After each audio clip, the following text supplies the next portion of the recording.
بسم اللہ الرحمن الرحیم۔ السلام علیکم ورحمۃ اللہ وبرکاتہ۔ حضرت یونس علیہ السلام۔ حضرت یونس علیہ السلام ایک عظیم اور کریم نبی تھے۔ حضرت یونس علیہ السلام کا قصہ قرآن کریم کا ایک انوکھا قصہ ہے۔ آپ کے والد کا نام متا تھا اور آپ حضرت ابراہیم علیہ السلام کی نسل سے تھے۔ آپ کا نام ذوالنون بھی ہے، یعنی مچھلی والے۔ النون کا مطلب ہے مچھلی۔ اسی طرح آپ کو صاحب الحوت بھی کہا جاتا ہے۔ اللہ تعالیٰ نے ان سب ناموں سے آپ کو پکارا ہے۔ آپ کو ایک عظیم بستی کی طرف مبعوث کیا گیا۔ اس بستی کا نام نینوا تھا۔ یہ بستی عراق کے شمال میں واقع تھی، موصل کے بالمقابل۔ ان دونوں کے درمیان دریا دجلہ واقع تھا۔ موصل دریا دجلہ کے کنارے پر واقع تھا اور اس کے بالکل سامنے نینوا کی بستی تھی۔ امام ابن کثیر رحمۃ اللہ علیہ نے نینوا کے بارے میں اور آثار و باقیات کے بارے میں لکھا ہے جو ان کے زمانے میں موجود تھے۔ وہاں کچھ بت تھے جو منہ کے بل گرے ہوئے تھے۔ اللہ تعالیٰ نے حضرت یونس علیہ السلام کو نینوا کی جانب رسول بنا کر بھیجا۔ سورۃ الصفات آیت نمبر 139 میں ہے ترجمہ: یونس رسولوں میں سے تھے۔ آگے اللہ تعالیٰ نے آیت نمبر 147 میں فرمایا، ترجمہ: ہم نے اسے 1,00,000 یعنی زیادہ آدمیوں کی طرف بھیجا۔ ان کی تعداد 1,00,000 سے زیادہ تھی اور یہ سب کے سب کفر پر تھے۔ حضرت یونس علیہ السلام ان کو سال ہر سال دین کی دعوت دیتے رہے مگر وہ شرک و کفر پر ڈٹے رہے۔ پھر انہوں نے سیدنا یونس علیہ السلام پر ظلم و جبر شروع کر دیا، انہیں دھمکیاں دی، مصائب و علائم سے دوچار کیا۔ مطلب یہ کہ جیسے دوسرے انبیاء علیہ السلام کو تنگ کیا جاتا تھا، انہیں بھی تنگ کیا جاتا رہا۔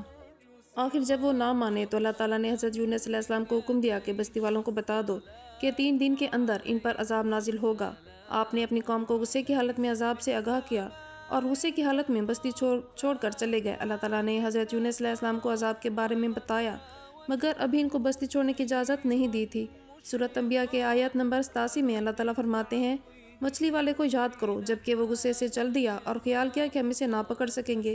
اس آیت کی تفسیر میں امام رازی رحمۃ اللہ علیہ لکھتے ہیں کہ جس نے یہ گمان کیا کہ اللہ تعالیٰ اسے پکڑنے کی قدرت نہیں رکھتا، وہ آدمی کافر ہے۔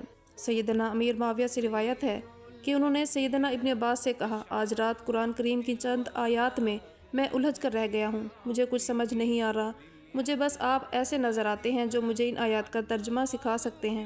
ابن عباس نے پوچھا، وہ کون سی آیات ہیں؟ سیدنا امیر معاویہ فرمانے لگے، یونس کا یہ خیال کرنا کہ اللہ تعالیٰ اس پر قدرت نہیں رکھتے۔ یہ سن کر سیدنا ابن عباس فرمانے لگے، اس سے مراد یہ نہیں، یہ لفظ قدر تنگی کے معنی میں آیا ہے، قدرت اور طاقت رکھنے کے معنی یہ نہیں۔ حضرت یونس علیہ السلام نے گمان کر لیا کہ ہم ان پر تنگی نہیں کریں گے، یعنی ان کا خیال یہ تھا کہ اگرچہ وہ اللہ کے حکم کے بغیر نکل کھڑے ہیں پھر بھی اللہ تعالیٰ ان پر تنگی نہیں کریں گے کیونکہ وہ اللہ کے معزز رسول اور نبی ہیں۔ اللہ تعالیٰ سورۃ انبیاء آیت نمبر 87 میں فرماتے ہیں، اس نے خیال کیا کہ ہم اسے پکڑ نہیں سکیں گے، مطلب یہ کہ ہم انہیں کوئی سزا نہیں کریں گے اور ان پر کوئی تنگی نہیں کریں گے۔ حضرت یونس علیہ السلام سمندر کی طرف چل دیے۔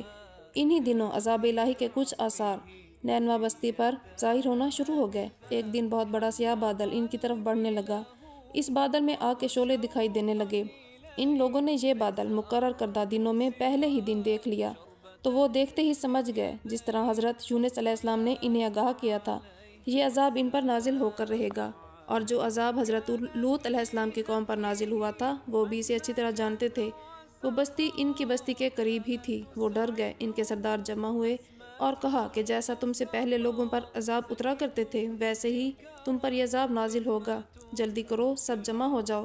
انہوں نے اس بات پر اتفاق کر لیا تھا کہ حضرت یونس علیہ السلام سچ کہتے تھے، یہ بالکل وہی عذاب ہے اور ہم اس عذاب سے نجات نہیں پا سکتے۔ اس سے بچنے کی ایک ہی صورت ہے کہ تم ایمان لے آؤ اور اللہ سے توبہ کرو۔ وہ سب کے سب ایمان لے آئے مگر حضرت یونس علیہ السلام وہاں موجود نہ تھے۔ انہوں نے سادہ سے لباس پہنے اور اللہ کے حضور گریہ وزاری کرنے لگے، رونے لگے، اللہ سے بخشش مانگنے لگے۔ اسی حالت میں کھلے میدان میں نکل آئے، سب اپنی اپنی جگہ پر آہوزاری کرنے لگے تاکہ اللہ تعالیٰ ان پر اپنی رحمت نازل کریں۔ یہ عذاب 3 دن تک ان کے سروں پر منڈلاتا رہا۔ آخرکار اللہ تعالیٰ نے ان پر اپنا کرم کر دیا۔ اللہ تعالیٰ سورۃ یونس آیت نمبر 98 میں فرماتے ہیں، چنانچہ کوئی بستی ایمان نہ لائی کہ ایمان لانا اس کے لیے فائدہ مند ہوتا، سوائے یونس کی قوم کے۔ کوئی بستی ایسی نہ تھی کہ وہ سارے کے سارے ایمان لاتے مگر حضرت یونس علیہ السلام کی بستی ہی ایک ایسی بستی تھی کہ جس کے سب لوگ ایمان لے آئے تھے۔ اللہ تعالیٰ سورۃ یونس آیت نمبر 98 میں فرماتے ہیں، جب وہ ایمان لے آئے تو ہم نے رسوائی کے عذاب کو دنیاوی زندگی میں ان پر سے ٹال دیا اور ان کو ایک وقت تک کے لیے دنیاوی زندگی سے فائدہ اٹھانے کا موقع دیا۔ اب اس قوم پر قیامت کے دن تک عذاب نہیں اترے گا۔ علامہ ابن کثیر فرماتے ہیں کہ اس آیت کا مفہوم یہ ہے کہ کسی بستی کے تمام باشندے کسی نبی پر کبھی ایمان نہیں لائے، یا تو سب منکر ہو جاتے یا کچھ ایمان لے آتے۔ یہ اللہ تعالیٰ کے عجائبات میں سے ہے اور اس کی قدرت اور رحمت کی نشانیوں میں سے ہے۔ دوسری طرف یونس علیہ السلام کو کچھ معلوم نہیں تھا کہ آپ کی بستی کا کیا ہوا۔ وہ تو غصے کی حالت میں وہاں سے نکل آئے۔ آپ ایک کشتی کی طرف آئے، اس میں سواریاں اور سامان لدا ہوا تھا۔ اللہ تعالیٰ سورۃ صفات کی آیت نمبر 140 میں فرماتے ہیں، جب وہ بھاگ کر کشتی کی طرف روانہ ہوئے، موجیں اٹھیں، سمندر میں طغیانی آئی، یوں لگتا تھا کہ بس ابھی غرق ہوئے۔ کہنے لگے، بوجھ ہلکا کرو، اپنا ساز و سامان سمندر میں پھینک دو۔ چنانچہ انہوں نے اپنا ساز و سامان سمندر میں پھینک دیا۔ کشتی کچھ ہلکی ہوئی مگر ضرورت کے مطابق ہلکی نہ ہو سکی۔ اب وہ کہنے لگے، کسی کو سمندر میں گرانا ضروری ہے تاکہ کشتی کچھ ہلکی ہو جائے، ورنہ یا ڈوب جائے گی یا جلد ہی سب مر جائیں گے۔ جلدی کرو، کرا ڈالو، جس کا نام آتا جائے اسے سمندر میں گراتے جاؤ۔ چنانچہ کرا ڈالا گیا تو حضرت یونس علیہ السلام کا نام نکلا۔ سب کہنے لگے، نہیں، یہ تو ایسے نہیں لگ رہے، ان کے ماتھے پر سجدوں کے نشان نظر آ رہے ہیں۔ پھر کرا ڈالو، چنانچہ پھر کرا ڈالا گیا، پھر بھی حضرت یونس علیہ السلام کا نام ہی آیا۔ سب نے تعجب کیا۔ تیسری بار پھر کرا ڈالا گیا، پھر بھی حضرت یونس علیہ السلام کا نام آیا۔ اللہ تعالیٰ سورۃ صفات آیت نمبر 141 میں فرماتے ہیں، ترجمہ، پھر کرا اندازی ہوئی تو یہ مغلوب ہو گئے، ہر بار انہی کا نام نکلا۔ آخرکار ان لوگوں نے انہیں پکڑ کر سمندر میں گرا دیا تو پھر انہیں مچھلی نے نگل لیا۔ حوت بڑی مچھلی کو کہتے ہیں۔ اللہ تعالیٰ نے مچھلی کو القا فرمایا کہ اس کو کھانا نہیں، ان کے جسم کو کوئی گزند نہ پہنچے۔ یہ اس لیے کہ مچھلی کو اللہ تعالیٰ کے احکامات تھے۔ اللہ تعالیٰ سورۃ صفات آیت نمبر 142 میں فرماتے ہیں، تو پھر انہیں مچھلی نے نگل لیا اور وہ اپنے آپ کو ملامت کرتے رہ گئے، مطلب وہ سمجھ گئے کہ بار بار ان کا نام قرآن اندازی میں نکل آتا تھا تو وہی مقصود ہے۔ چنانچہ خود کو ملامت کرتے رہے۔ چنانچہ یہی ملامت توبہ کی ابتدا ہے کہ انسان خود کو ملامت کرتا ہے۔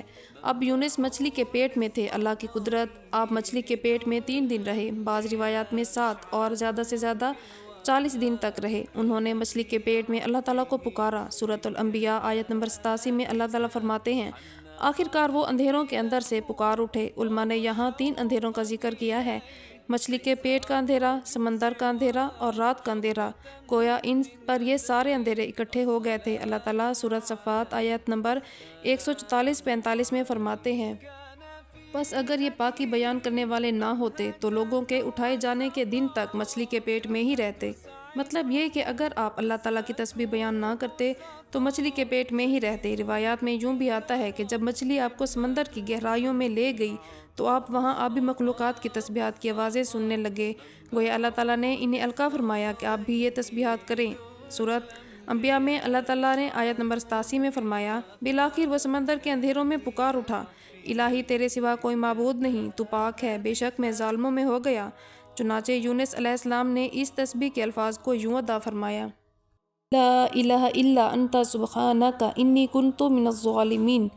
امام احمد، امام ترمذی، امام نسائی اور دیگر علماء نے یہ حدیث نقل فرمائی ہے کہ یونس علیہ السلام کی وہ دعا جو انہوں نے مچھلی کے پیٹ میں مانگی تھی وہ یہی ہے۔ جو بھی مسلمان اپنی کسی حاجت کے لیے یہ دعا مانگے گا، اللہ تعالیٰ اس کی یہ دعا ضرور قبول فرمائیں گے۔ اسی دعا کے بعد اللہ تعالیٰ نے یونس علیہ السلام کو مچھلی کے پیٹ سے نجات دی۔ سورۃ الانبیاء آیت نمبر 88 میں فرماتے ہیں، ہم نے اس کی پکار سن لی اور اسے غم سے نجات دے دی، اور ہم ایمان والوں کو اسی طرح نجات دیتے ہیں۔ مچھلی ساحل پر پہنچی اور آپ کو کنارے پر ڈالا اور واپس چلی گئی۔ اللہ تعالیٰ نے سورۃ صفات آیت نمبر 145 میں فرمایا، پس ہم نے اسے چٹیل میدان میں ڈال دیا اور وہ اس وقت بیمار تھے، آپ وہاں لیٹے رہے، پھر اللہ کی قدرت سے وہاں ایک بیلدار درخت اگا۔ سورۃ صفات آیت نمبر 144 میں ہے، اور اس پر سایہ کرنے والا ایک بیلدار درخت اگایا۔ اس کدو کے درخت کے متعلق مورخین کا کہنا ہے کہ اللہ تعالیٰ نے اس درخت کا انتخاب اس لیے فرمایا تھا کہ اس درخت کے پتے چوڑے ہوتے ہیں، ان پتوں سے آپ کو ڈھانپ لیا گیا تاکہ آپ کو تکلیف نہ پہنچے۔ ان کے جسم سے جلد اتر چکی تھی۔ اسی طرح مفسرین بیان فرماتے ہیں کہ اللہ تعالیٰ نے ان کے پاس ایک پہاڑی بکری بھیجی جو ان کو آ کر دودھ پلا جاتی تھی۔ یہ تھا آپ کا کھانا اور پینا۔ رفتہ رفتہ آپ کی حالت بہتر ہو گئی۔ وہ توانا اور تندرست ہو گئے۔ جب آپ کی طاقت بحال ہوئی تو اللہ تعالیٰ نے آپ کو آپ کی قوم کی طرف بھیجا۔ سورۃ صفات آیت نمبر 148 میں اللہ تعالیٰ فرماتے ہیں، اور ہم نے اسے 1,00,000 بلکہ اس سے بھی زیادہ آدمیوں کی طرف بھیجا، اور ہم نے انہیں ایک زمانے تک عیش و عشرت دی، وہ سب کے سب ایمان لے آئے تھے۔ اللہ تعالیٰ نے اس قصے کے ذریعے حضور صلی اللہ علیہ وآلہ وسلم کو اشارہ فرمایا کہ دعوت دیتے ہوئے اکتانا نہیں۔ اللہ تعالیٰ سورۃ قلم آیت نمبر 48 میں فرماتے ہیں، اور مچھلی والے کی طرح نہ ہو جائیے، وہ لوگوں کو دعوت حق دیتے رہے۔ دیکھیے وہ سال ہر سال دعوت دیتے رہے لیکن اکتائے نہیں، مایوس نہیں ہوئے۔ ان کی پوری بستی میں سے ایک بھی ان پر ایمان نہیں لے آیا تھا، لیکن جب ان سے مایوس ہو گئے تو انہیں اللہ کے عذاب سے آگاہ کیا اور ان سے منہ پھیر کر ناراض ہو کر چل دیے۔ وہ سب کے سب ایمان لے آئے۔ اللہ تعالیٰ سورۃ قصص آیت نمبر 56 میں فرماتے ہیں، آپ جسے چاہیں ہدایت نہیں دے سکتے، اللہ تعالیٰ جسے چاہے ہدایت دیتا ہے۔ اس واقعے میں بہت بڑا سبق ہے کہ کسی بھی حالت میں اللہ تعالیٰ سے مایوس ہونا نہیں چاہیے، اور نہ ہدایت کے معاملے میں اپنی ذات پر بھروسہ کرنا چاہیے۔ ہدایت تو صرف اللہ تعالیٰ کے ذمے ہے۔ اے اللہ ہمارے گھروں کو ہدایت اور تقوی والے گھر بنا دے۔ اے اللہ ہمارے گھروں کو مغفرت اور رحمت والے گھر بنا دے۔ اے اللہ ہمارے گھروں کو سکون اور آرام والے گھر بنا دے۔